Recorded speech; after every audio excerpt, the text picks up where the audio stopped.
तो उत्तर प्रदेश की 13 लोकसभा सीटें जहां पर ये 7वां चरण चल रहा है और देखिए सुबह से ही दिग्गज तमाम जो वोटर्स हैं वो निकल रहे हैं। और इसी के साथ साथ आपको बता दें कि देश के प्रधानमंत्री नरेंद्र मोदी की जो प्रतिष्ठाएं दांव पर लगी है। मुख्यमंत्री योगी आदित्यनाथ के शहर गोरखपुर में भी आज चुनाव है। घोसी, गाजीपुर समेत तमाम जिलों में वोटिंग चल रही है। वोटिंग को लेकर लोगों में उत्साह है और इक्का दुक्का जिस तरीके से ग्राउंड से जुड़ी तमाम अपडेट्स आ रही हैं, हमारे सहयोगी बता रहे हैं कि विभिन्न बूथों में भी जो स्थितियां हैं वो बेहद खराब है। आपको बता दें कि कई जगह पर ईवीएम मशीन काम नहीं कर रही, तो कहीं कहीं ये भी स्थितियां, वीवीपैट मशीनें भी खराब पड़ी। ऐसे में वोटिंग प्रभावित ना हो, जिसके बाद तुरंत एक्सपर्ट्स को बुलाया गया है। हालांकि अब वो इन तमाम चीज़ों को दुरुस्त करने की कोशिश कर रहे हैं, लेकिन अब पूर्वांचल में जनता किसको अपना साथ देगी ये देखना बहुत दिलचस्प होगा, क्योंकि आज ये 7वां चरण आखिरी चरण है और 13 जो ज़िले हैं वो वहाँ पर इस वक्त वोटिंग चल रही है।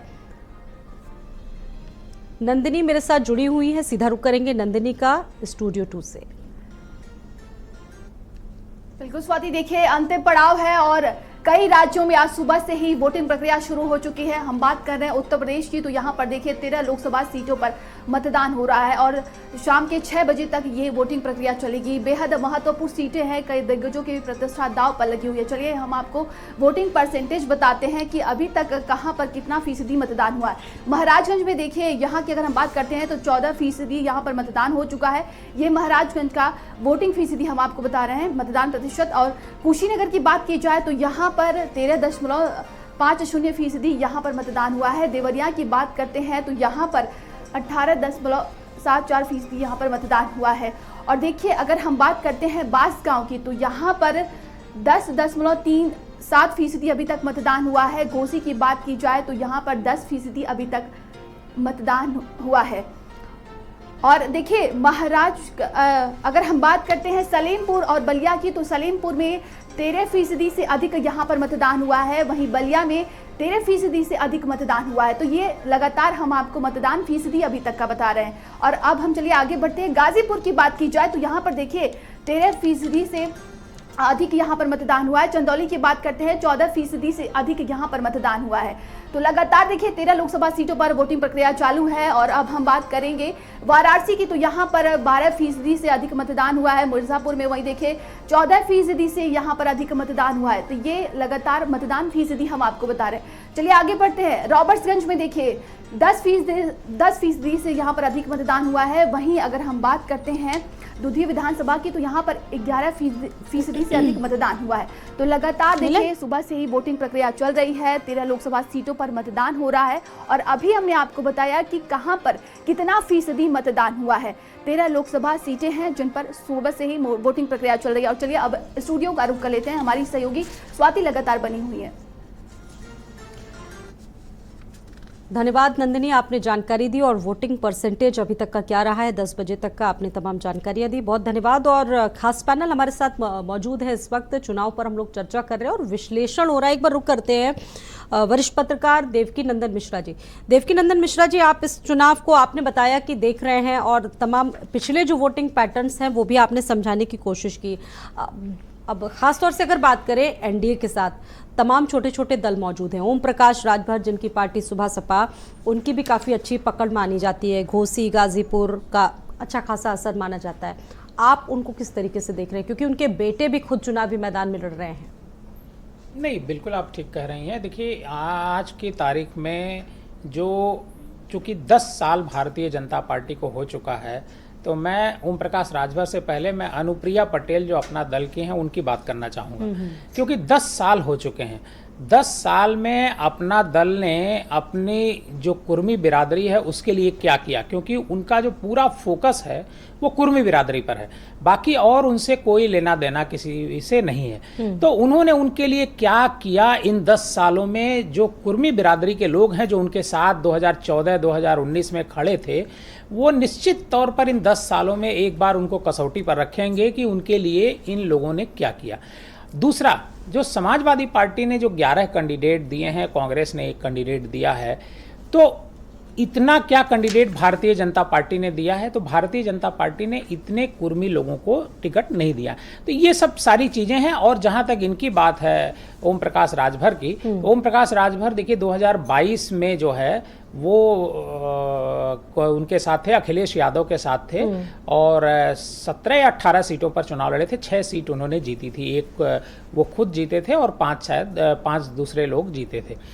अब 2024 का चुनाव हो रहा है, इसमें वो भारतीय जनता पार्टी के साथ हैं। अब सवाल ये उठता है कि एक बार वो कह रहे हैं कि समाजवादी पार्टी को वोट दो, दूसरी बार कह रहे हैं कि भारतीय जनता पार्टी को वोट दो, इससे पहले वो कह चुके हैं कि भारतीय जनता पार्टी को वोट दो। तो ये जो परिवर्तन है बार बार, ये थोड़ा मुश्किल, वोटरों को समझाने में बड़ी मुश्किलें आती हैं। इसी तरीके से जो संजय निषाद जी हैं, संजय निषाद की पूरी पॉलिटिक्स जो है 2019 के बाद की है, बल्कि 2017 के बाद की है। 2017 में जब योगी आदित्यनाथ जी लोकसभा की सदस्यता से इस्तीफा दिए और मुख्यमंत्री बनते हैं वो, उसके बाद संजय निषाद के बेटे प्रवीण निषाद को समाजवादी पार्टी गोरखपुर जो लोकसभा सीट होती है उससे कैंडिडेट बनाती है, और संजय निषाद के बेटे प्रवीण निषाद चुनाव जीत जाते हैं। जी। और वो किसको हराते हैं? भारतीय जनता पार्टी के कैंडिडेट को। जब जीत जाते हैं उसके बाद वो भारतीय जनता पार्टी में शामिल हो जाते हैं। फिर 2019 का चुनाव आ जाता है, 2019 में वो लड़ते हैं और फिर जीत जाते हैं। लेकिन जब 2019 में जाते हैं, 24 में हैं, तो वो लड़ रहे हैं खलीलाबाद से।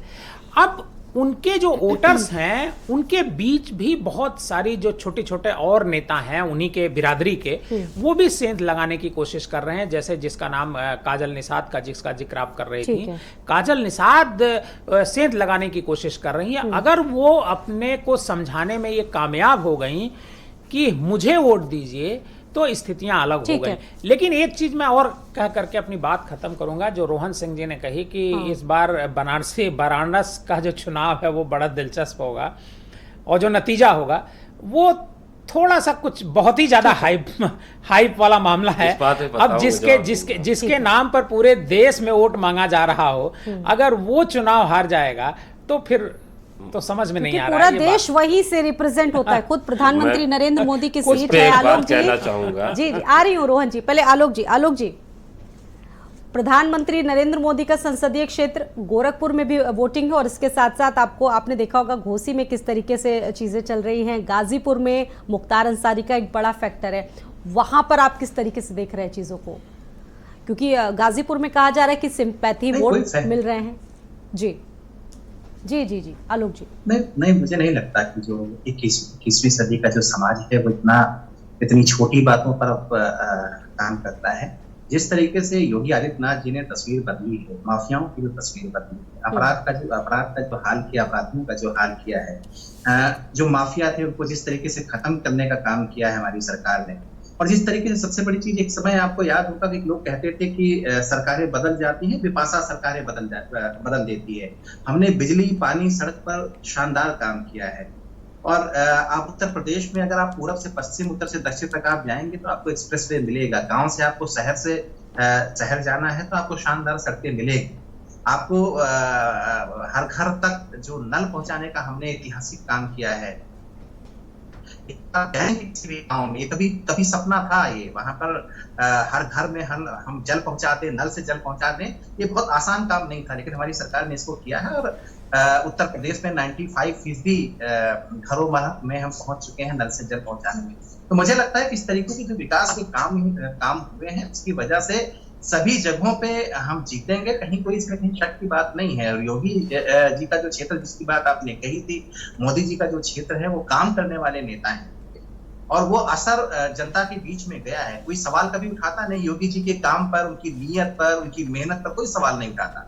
मोदी जी के काम पर, उनकी नीयत पर, 10 साल में जो उन्होंने काम किया उस पर कोई सवाल नहीं उठाता। उनका एक ऑरा बन चुका है पिछले 10 सालों में मोदी जी का और योगी जी का। 7 सालों में लोगों ने देखा है कि किस तरीके से वो काम करते हैं, किस तरीके से पूर्वांचल के लिए उन्होंने काम किया था।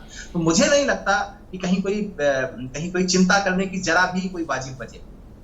बिल्कुल। रोहन जी, कोई चिंता करने की बात नहीं है बीजेपी के लिए सारी चीजें। और उधर आपने सुना होगा कि अखिलेश यादव ने भी अपने तमाम कार्यकर्ताओं को सचेत कर दिया, आप लोगों ने भी अपने कार्यकर्ताओं को सचेत कर दिया कि जब तक जनादेश ना आ जाए तब तक बूथ पर आप लोग पूरी तरीके से डटे रहें। आप लोगों के यहाँ भी कुछ इस तरह का निर्देश आया? जी देखिए भैया वाली बात से शुरू करूंगा ताकि चाहूंगा कि दोनों बातों को जवाब हो जाए। देखिए भैया ने कहा कि नरेंद्र मोदी जी के नाम पर पूरा देश में चुनाव लड़ा जा रहा है, एनडीए का पूरा मोदी सरकार, मोदी गारंटी, मोदी का चुनाव, चेहरे का चुनाव बना दिया गया। वो बनारस में चुनाव हार जाए ऐसा कहना सोचना अतिशयोक्ति लगती है। लेकिन हकीकत ये है कि जितने सारे लोग इकट्ठा हैं वो थोड़ी वोट देने जा रहे हैं। अगर प्रशासन निष्पक्ष होगा, वोटिंग निष्पक्ष होगी तो जो मतदाता, मौजूद मतदाता वही तो तय करेंगे। बनारस का मिजाज अलग है। आप बनारस, पूरे उत्तर प्रदेश में आपको क्या, पूरे देश में बहुत कम ऐसे शहर मिलते हैं जिनका इस तरह का मिजाज होता है, फक्कड़ मिजाजी। वहाँ के लोगों ने बड़े बड़े नेता देखे हैं और भगवान भोलेनाथ की नगरी है। नरेंद्र मोदी जी ने जिस तरह से कमर्शलाइजेशन किया, व्यापारीकरण किया है धर्म का और राजनीतिकरण भी किया है धर्म का, तो वो अभूतपूर्व है। बनारस में 150 मंदिरें तोड़ी गई हैं। लोगों को बनारस के घाट आप टहलते हुए अच्छा, बीजेपी लगातार कह रही कि वहां पर वाराणसी में बहुत विकास हुआ, बहुत सारी बातें, बहुत सारे मुद्दे बीजेपी ने गिनाए, चाहे कॉरिडोर की बात करें। फिर भी कुछ मुद्दे तो आप लोगों को लगते होंगे कि वाराणसी में है जिनको लेकर आपने दो बातें हैं। जी। पहली बात यह है कि जब ये बीएचयू में छात्रा के साथ जब बीजेपी आईटी सेल के लोगों ने गैंगरेप किया, उसके बाद वो लोग पकड़े गए भारतीय जनता पार्टी का मध्य प्रदेश चुनाव में प्रचार करते हुए।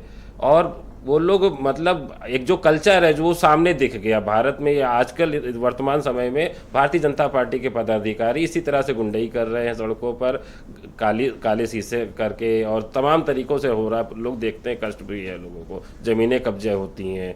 तो वो कह रहा है कि वो लोगों को याद आ गया, वो बहुत बड़ी चीज़ है। बनारस का मिजाज अलग है। आपको एक बात और बता देता हूँ कि अभी मेरे साथी ने बोला, भारतीय जनता पार्टी के साथी ने, कि विकास किया। विकास की बात नहीं, ये चुनाव जो हो रहा है ना, योगी जी का नहीं चुनाव है, ये नरेंद्र मोदी जी का। इसको कभी ये भूला जाना नहीं चाहिए। टक्कर वक्कर तो यहाँ है ही नहीं, यहाँ तो मार्जिन से चुनाव लड़ा जाता है। बिल्कुल, ये कितना जिता दे उनको मार्जिन देखा जाता है। ये बात तो वही है ना कि वोटर वही है, वोटर तो वही है। अगर हम एक बात, मतलब सिंपल टर्म है ये, कि अगर हम लोग अच्छा चुनाव कर रहे होंगे पूरे देश में, जिस तरह से अपेक्षा करते हैं कि रिजल्ट आने चाहिए, जिस तरह का स्विंग महसूस किया है स्टैटिस्टिकल भी और तमाम तरीकों से, तो ये चुनाव नरेंद्र मोदी जी का चुनाव है। अगर नरेंद्र मोदी जी को पूरे देश में हरा रहे तो बनारस क्यों नहीं हराएंगे? मुख्यमंत्री योगी आदित्यनाथ जब अपना वोट डालने के लिए निकले तो उन्होंने मीडिया को तमाम बातें भी कही, मुखातिब हुए। उन्होंने कहा कि जितने दल बने हैं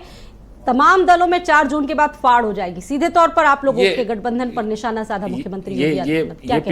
ये पिछली बार जब बिहार में चुनाव हो रहा था तो जाकर नड्डा जी ने बोल दिया था कि हम सारे दलों को खत्म कर देंगे, छोटे दलों को।